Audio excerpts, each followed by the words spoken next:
Cette fois, c'est sûr, Pol Pot est bien mort, l'un des dictateurs les plus sanguinaires du XXe siècle, celui qui fut à la tête des Khmers rouges, responsable de la disparition de quelques 2 millions de Cambodgiens. Eh bien, cet homme s'est éteint dans son lit, victime d'une crise cardiaque. Ce sont des militaires thaïlandais, après un examen sommaire, qui ont confirmé sa mort. Son corps devrait être incinéré demain matin. Jean-Marc Ilouz. 23 ans jour pour jour après la chute de Phnom Penh, c'est dans cette période anonyme qu'a commencé l'après-Pol Pot. Avec le rituel macabre des médecins légistes de l'armée thaïlandaise, chargés de prendre les empreintes génétiques et bien sûr digitales, qui doivent fournir au monde la preuve suprême que ce corps déjà enflé par la chaleur tropicale est bien celui du bourreau du Cambodge. Des blocs de glace pour conserver Pol Pot jusqu'à son incinération samedi, mais le gouvernement cambodgien réclame la dépouille.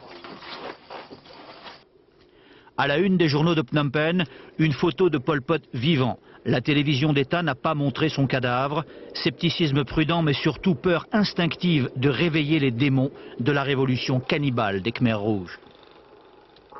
17 avril 1975 à Phnom Penh, le régime corrompu pro-américain qui avait chassé le roi Sihanouk s'effondre devant les Khmers rouges. L'inconnu souriant qui savoure sa victoire devant un hélicoptère américain, c'est Pol Pot. Pol Pot, fils de paysan aisé, ex-étudiant communiste, boursier à Paris et féru de Verlaine, devenu l'organisateur pointilleux du génocide de son propre peuple au nom d'une étrange idéologie mêlant maoïsme, xénophobie et magie noire. En quelques jours, les Khmers rouges vont vider par centaines de milliers Phnom Penh de ses habitants. Phnom Penh, symbole à leurs yeux de l'Occident, donc du mal absolu, restera vide 4 ans.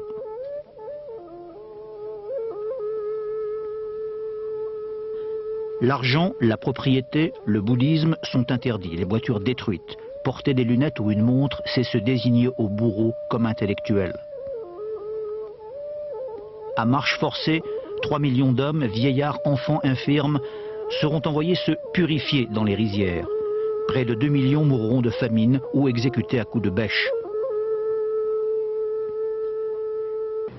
Il faudra attendre 1979 et l'irruption à Phnom Penh de l'ennemi héréditaire vietnamien pour que les Khmers rouges prennent le maquis et que soit enfin découverte l'ampleur du drame.